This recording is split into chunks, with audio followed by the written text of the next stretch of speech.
العالمين أشهد أن لا إله إلا الله وحده لا شريك له وأشهد أن سيدنا ومولانا محمدا عبده ورسوله أما بعد فأعوذ بالله من الشيطان الرجيم بسم الله الرحمن الرحيم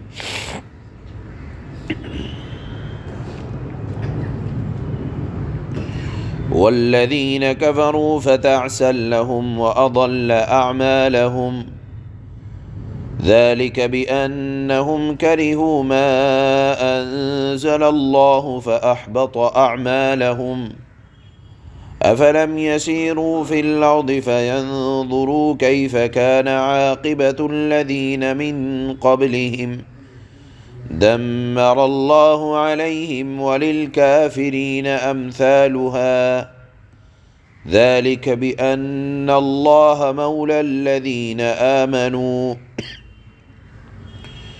وأن الكافرين لا مولى لهم إن الله يدخل الذين آمنوا وعملوا الصالحات جنات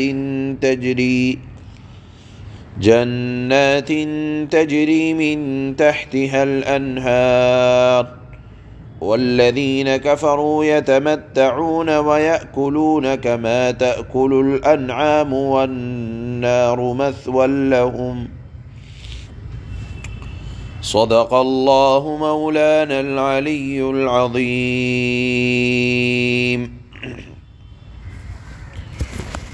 کل کے آخر کی آیت میں ایک مضمون اللہ پاک نے ارشاد فرمایا تھا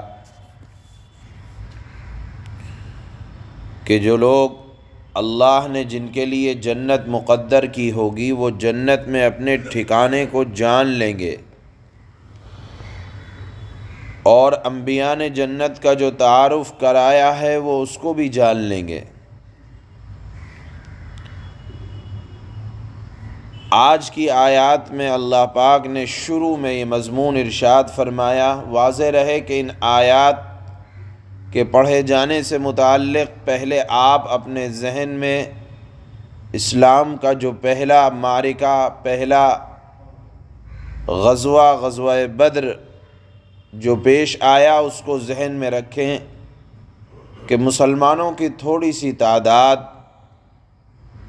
اور حالات جنگ کے اعتبار سے اہل اسلام کے مقابلے میں کفار مکہ کے مضبوط، تعداد میں زیادہ، اسباب میں زیادہ، جنگ کے مقام کے اعتبار سے وہ اچھی جگہ پہ، مسلمان ہر اعتبار سے کمزور، لیکن اللہ کی ذات پر اتنا بھروسہ کہ کفار مکہ کے سردار حضرت ابو سفیان جو اس وقت تک ایمان نہ لائے تھے، زور زور سے یہ جملہ کہہ رہے تھے اعلیٰ حبل اعلیٰ حبل۔ حبل کفار مکہ کے ایک بت کا نام تھا، تو زور زور سے یہ بات کہہ رہے تھے کہ حبل بت کا بول بالا ہو، حبل بت کا بول بالا ہو۔ اللہ کے نبی صلی اللہ علیہ وسلم کے مبارک کان میں جب یہ جملہ پڑھا تو آپ نے فرمایا اللہ اعلی و اجل، اللہ اعلی و اجل، کہ اللہ سب سے بلند برتر بالا ہے، عزتوں کا مالک اللہ ہے۔ اس کے بعد ابو سفیان نے پھر جملہ کہا لنا العزا ولا عزا لکم۔ عزا بھی کفار مکہ کے ایک بت کا نام تھا۔ کہنے لگے ہمارے لیے عزا ہے، مسلمانوں تمہارے لیے تو کوئی عزا نامی بت نہیں ہے۔ اس کے بعد اللہ کے نبی نے ایک جملہ فرمایا اللہ مولانا ولا مولا لکم۔ تمہارے لیے عزا ہے تو عزا صحیح، ہمارے لیے اللہ ہے جو ہمارا رکھوالا، ہمارا محافظ ہے، اور تمہارے لیے کوئی تمہارا محافظ نہیں ہے۔ تو ان آیات میں اللہ پاک نے یہی مضمون ارشاد فرمایا کہ دیکھو جو لوگ مسلمانوں پر چڑھ کر ان کو تباہ و برباد کرنے آئے، خود تباہ ہو گئے، خود برباد ہو گئے۔ دیکھ لو بدر کے میدان میں بڑے بڑے سردار سرنگوں تھے، بڑے بڑے سرداروں کے تکبر کو اللہ نے ختم کر دیا۔ کیوں کیا؟ اس کا ریزن، اس کا سبب، اس کی وجہ اللہ نے دوسری آیت میں بیان فرمائی، ذَلِكَ بِأَنَّهُمْ كَرِهُوا مَا أَنزَلَ اللَّهُ، یہ اس وجہ سے بیکار ہوئے، اس وجہ سے اللہ نے ان کی محنتوں کو تباہ و برباد کیا کہ انہوں نے اللہ کو ناپسند کیا، اللہ کے احکامات کو ناپسند کیا۔ جو اللہ کے احکامات کو، اللہ کی ذات کو ناپسند کرتا ہے، اللہ اس کو ناپسند کرتا ہے، اس کے اعمال کو بیکار کر دیتا ہے۔ اگرچہ طاقت میں، قوت میں، ہمت میں، جگہ کے اعتبار سے، موقع اور محل کے اعتبار سے اچھا نظر آئے، لیکن انجام کے اعتبار سے اللہ کو ناپسند کرنے والے، ناپسند سمجھنے والے، ان کا انجام آخر کے اعتبار سے اچھا نہیں ہوتا۔ اللہ نے فرمایا میرا دستور یہ ہے کہ جو اللہ کو ناپسند، اللہ کے احکامات کو ناپسند کرتے ہیں، اللہ ان کو غارت کر دیتا ہے، یقین نہیں آتا۔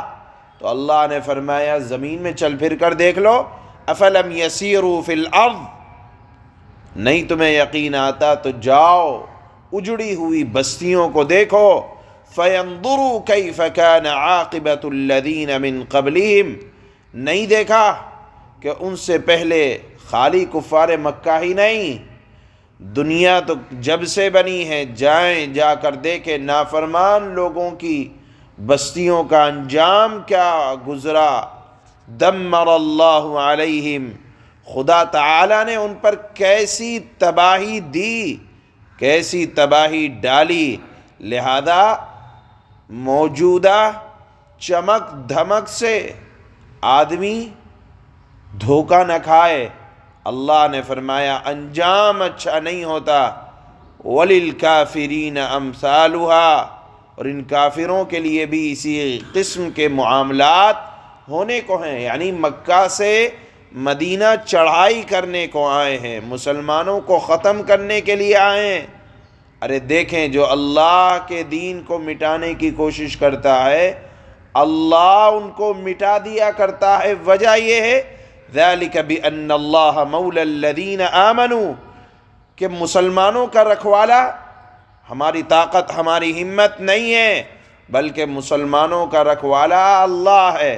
ذَلِكَ بِأَنَّ اللَّهَ مَوْلَى الَّذِينَ آمَنُوا، ساری دنیا مل کر، ایک مشت ہو کر، ایک جان ہو کر، ایک طاقت ہو کر اگر مٹانے کی بھی کوشش کریں گے، اگر اللہ نے نہیں چاہا تو کوئی نہیں مٹا سکتا۔ اس وجہ سے اللہ نے فرمایا کہ مسلمانوں کا رکھوالا میں ہوں، مسلمانوں کا کارساز میں ہوں۔ آپ نے دیکھا غزوہ بدر کے اندر کچھ نہیں تھا مسلمانوں کے پاس، تلواریں بھی نہیں تھیں، کپڑے بھی نہیں تھے، جنگی ہتھیار بھی نہیں تھے، گھوڑے بھی نہیں تھے، لیکن اللہ نے حفاظت ایسے کی کہ بڑے بڑے سردار مارے گئے کفار مکہ۔ یہی اللہ نے فرمایا وَأَنَّ الْكَافِرِينَ لَا مَوْلَىٰ لَهُمْ، اور کافروں کا کوئی کارساز نہیں ہے۔ اس کے بعد اللہ نے اہل ایمان کا حوصلہ بڑھانے کے لیے، ٹوٹے ہوئے تھے مسلمان غزوہ بدر میں، لیکن ہمت جوان تھی، رسول اللہ کا ساتھ تھا، جنگ جیت گئے۔ تو اللہ نے فرمایا جو شہید ہوئے ہیں، ایسا نہیں ہے کہ اگر جنگ کے اندر شہید ہو گئے، فتح ملنے سے پہلے شہید ہو گئے تو اللہ رب العزت والجلال کے ہاں شہیدوں کا انجام بڑا بہتر ہوتا ہے۔ اس مضمون کو بھی اللہ نے بیان فرمایا ہے۔ چنانچہ اس طرح کے مضمون کو اللہ نے آج کی ان آیتوں میں بیان فرمایا۔ واضح رہے کہ یہ آیات غزوہ بدر کے متعلق نازل ہو رہی ہیں، یا غزوہ بدر میں اللہ نے جو جہاد کی اجازت دی تھی اور اس کے بعد مسلمانوں کے حوصلے بلند ہوئے تھے، اس مضمون کو اللہ نے ان آیات میں بیان کیا ہے۔ اللہ فرماتے ہیں والذین کفروا فتعسا لهم وأضل أعمالهم ذلك بأنهم كرهوا ما أنزل الله فأحبط أعمالهم أفلم يسيروا في الأرض فينظروا كيف كان عاقبة الذين من قبلهم دمر الله عليهم وللكافرين أمثالها۔ اور جن لوگوں نے کفر اپنا لیا ہے ان کے لیے تباہی ہی ہے۔ اگرچہ آپ دیکھیں کہ اس وقت موجودہ زمانے میں آپ دیکھتے ہیں اور کہتے ہیں کہ قرآن کا یہ مضمون کہ تباہی کس طرح سے ہے، ہم دیکھ رہے ہیں ترقی کر رہے ہیں، اللہ نے فرمایا انجام اچھا نہیں ہوگا۔ جن لوگوں نے کفر اپنا لیا ہے ان کے لیے تباہی ہی ہے، اور اللہ نے ان کے اعمال اکارت کر دیے، کسی کام کے نہیں ہے۔ آخرت میں کوئی نیکی بغیر ایمان کے فائدہ نہیں پہنچانے والی۔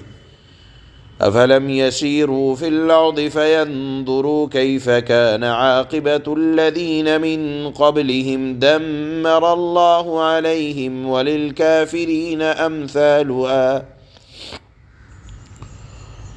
اور جن لوگوں نے کفر اپنا لیا ہے ان کے لیے تباہی ہے، اللہ نے ان کے اعمال اکارت کر دیے ہیں، یہ اس لیے کہ انہوں نے اس بات کو ناپسند کیا کہ جو اللہ نے نازل کیا تھا اس چیز کو ان لوگوں نے ناپسند کیا، چنانچہ اللہ نے ان کے اعمال ضائع کر دیے۔ بھلا کیا ان لوگوں نے زمین میں چل پھر کر نہیں دیکھا کہ ان لوگوں کا انجام کیسا ہوا جو نافرمان ان نافرمانوں سے پہلے گزرے ہیں؟ اللہ نے ان پر تباہی ڈالی، یعنی نافرمانوں پر ایک نہ ایک دن تباہی آئے گی، نہیں آئے گی تو موت کے وقت آئے گی، اور کافروں کے لیے اسی جیسے انجام مقدر ہیں۔ ذَلِكَ بِأَنَّ اللَّهَ مَوْلَى الَّذِينَ آمَنُوا وَأَنَّ الْكَافِرِينَ لَا مَوْلَى لَهُمْ۔ یہ اس لیے کہ اللہ ان لوگوں کا رکھوالا ہے جو ایمان لائے ہیں۔ یہ بڑے دل کو چھونے والی آیت ہے کہ اللہ نے اہل ایمان کو اپنا دوست یا اہل ایمان کی حفاظت میں خود فرمایا ہے کہ مؤمنوں کی حفاظت اللہ خود فرماتے ہیں۔ ذَلِكَ بِأَنَّ اللَّهَ مَوْلَى الَّذِينَ آمَنُوا وَأَنَّ الْكَافِرِينَ لَا مَوْلَى لَهُمْ۔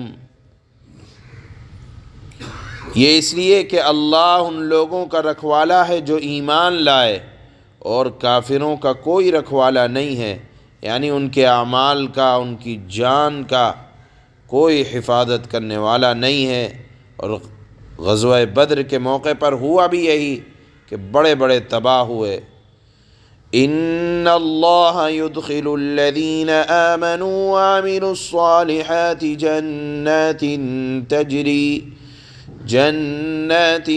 تجری من تحتها الانہار والذین کفروا یتمتعون ویأکلون کما تأکل الانعام والنار مثوى لهم۔ یقین رکھو کہ جو لوگ ایمان لائے ہیں اور انہوں نے نیک عمل کیے، ایمان کے ساتھ اعمال صالحہ شرط ہوا کرتے ہیں، اللہ ان کو ایسے باغات میں داخل کرے گا جن کے نیچے نہریں بہتی ہوں گی، اور جنہوں نے کفر اپنا لیا ہے وہ یہاں تو مزے اڑا رہے ہیں اور اس طرح کھا رہے ہیں جیسے جانور کھاتے ہیں، لیکن بالآخر جہنم ان کا آخری ٹھکانہ ہوگا۔ یہاں اللہ نے چوپائے جانور جس طرح کھا رہے ہیں، اس طرح کافروں کے کھانے کو تشبیہ اس وجہ سے دی کہ جانور جب کھاتا ہے تو اس کو حلال اور حرام کو پتہ نہیں ہوتا، تو حلال اور حرام کا پتہ کیے بغیر جو لوگ روزی کھاتے اور کماتے ہیں، اللہ انہیں جانوروں سے تشبیہ دیتے ہیں کہ جانور اپنے اچھے برے کا سمجھ کر نہیں کھاتے، تو جو حرام یا حلال کی تمیز کے بغیر کھاتے ہیں وہ جانوروں کی طرح کھانے والے ہیں۔ اس آیت میں اللہ نے یہی علامت کافروں کی قرار دی ہے۔ سبحان اللہ بحمدہ سبحانک اللہ.